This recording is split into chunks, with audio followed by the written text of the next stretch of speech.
16 versus 16. It's often a issue that is talked about in some select communities.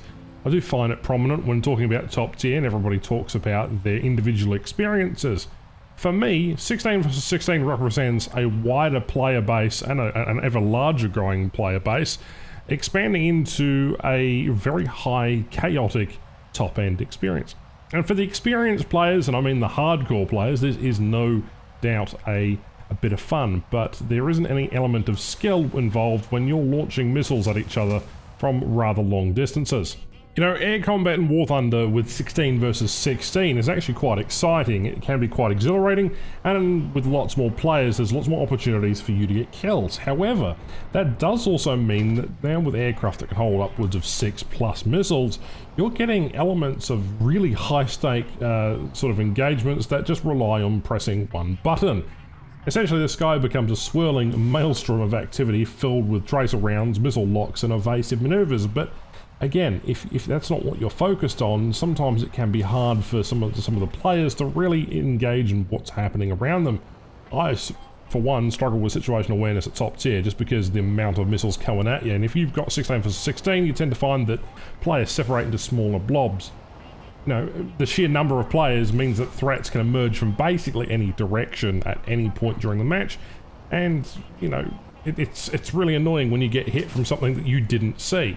You know, when team coordination is a paramount and miscommunication or breakdown in teamwork can clearly lead to a disaster, what you tend to find is most players just getting absolutely hammered in the first couple of minutes after flying for about a minute, and then the rest engaging in quite silly dogfights like this.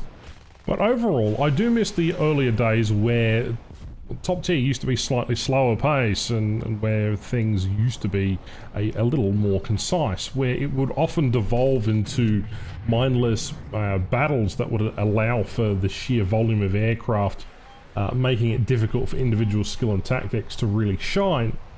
What my overall opinion is, while War Thunder's large-scale battles can be exciting, 16 versus 16 air-to-air combat can be the tip of balance from thrilling to chaotic, and it's very, very frustrating, but oftentimes it is rewarding as well. Everyone's trying to get kills, so you're fighting your teammates as much as you are the enemies, and everybody is just flinging missiles everywhere. It can be a negative experience, especially when you're flying for 2 minutes full afterburner and then getting locked on from a long way away. Missiles and radar aside, I'm not going to talk about any of those kind of things. Avionics is not something, especially in the military field and weaponry, is not something that I'm trained on, nor am I knowledgeable about. And while I am trained to fly a Cessna 152, I can't really just jump in a MiG-29 and go ham on the enemy team. Regardless, doesn't matter. I much prefer propeller-driven aircraft, but inherently, propeller-driven aircraft are very much a bit of a bore these days.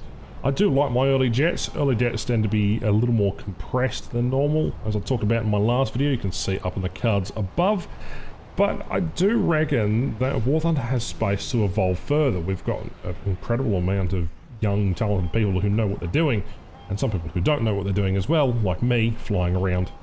But for the most part, I have enjoyed my experiences playing in top tier, and I think that the way that we look at this 16 versus 16, is it a game mode issue? Is it more a player issue? You know, the congestion that allows to, you know, less people to show off their ace capabilities?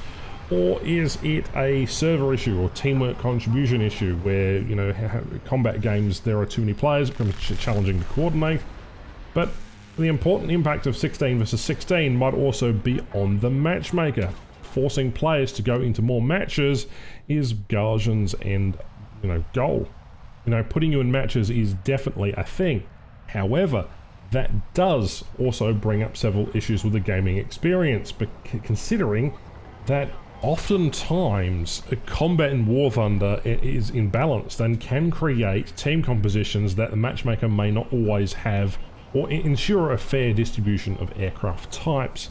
Especially when you're at lower tiers, when it's 15 versus, or 16 versus 16, you get a heap of Ju-288s, a heap of attackers, and you might not have very many fighters. But again, War Thunder's diverse issues really come down to matchmaking imbalance, the complexity and learning curve, which is often quite high, and definitely comes with more advanced complex systems. You know, you've got missiles, radar. Learning to effectively use these systems can be difficult and frustrating. And as someone who just likes to fling IR missiles, I can't be bothered really sitting there keybinding my radar like I should.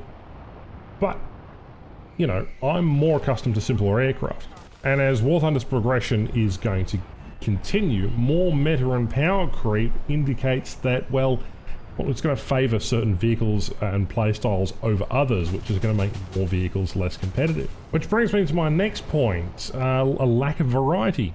In some cases, top tier gameplay can be repetitive due to a limited pool of high tier vehicles and tactics and maps, which can reduce the overall enjoyment for players looking for a bit of variety. And as someone who's played for the last 10 years, the last thing I want to do is play Afghanistan 69 times, play Suez Canal or the Suez map 72 times, and then get thrown onto a enduring confrontation Vietnam map where you basically find no aircraft despite having very powerful radar. Which is why I find top tier particularly stale. It's primarily made of aircraft that can dominate via missile dominated combat in a team deathmatch, and it doesn't favour aircraft that might be, well, interceptors for example, or they might be aircraft which purely are called in for scanning or aerial, warfare, or just different other various options that don't also include a team deathmatch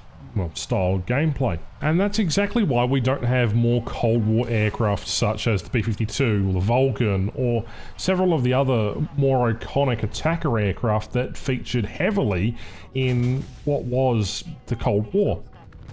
What's important to note here is that oftentimes those vehicles have unique flight models, damage models, and they are oftentimes more interesting than your mainline standard fighters. Now, I could talk all day about the various vehicles that Gaijin could have introduced in order to make a different kind of meta, but at the end of the day, that doesn't really matter. What ends up by mattering more is the costs and repairs, the grind progression, and the way that players are interacting with top tier. Now, years ago I said that the average player was only playing for about 40 minutes a day, and with matches lasting about 5 minutes, you can play a handful of matches in your favourite aircraft, and then bugger off or go play a couple of games of naval, or you can go play a couple of games of ground. But what's more interesting to me is that the majority of the player base that is playing currently is brand new to the game, thus seeing a higher player count, more premiums, and generally more people playing the early to mid tiers as they grind their way very effectively,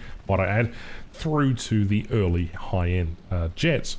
Now, it doesn't help that we've had a boycott this year, but also the developers, while they try to work on balancing gameplay, let's be honest here, war isn't exactly something that you can balance easily, and while it is easy to somewhat balance historical vehicles, it is quite a challenge for Gaijin Entertainment to really balance over 2,000 vehicles effectively, and in my opinion, the battle rating system, as I discussed in my previous video, needs to be upped slightly.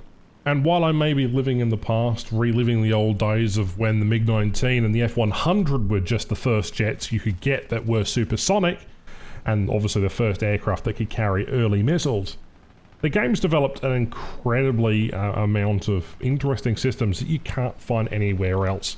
For that, War Thunder is kind of in a unique position. Where else can you do some basic air-to-air combat and discuss various other platforms? Regardless of the people who are leaking things on the forums all the time, you know what? For what it is, 16 versus 16 is a good way to get players into the game, even if it is a little hectic. Maybe it should probably be revisited or talked about more consistently. Let me know what you think in the comments down below. Also, while you're down there, you may as well go get my decal for 3% off any purchase within War Thunder if you want to spend money on this video game. It helps me out, gives me a cut, and saves you some money in the long end, so it's pretty good. Otherwise, expect some variety content or some other stuff popping in and out of the channel. If not, videos will be sporadic again as I regain my health. And, I'll talk about that in an update video probably in the next couple of months, but,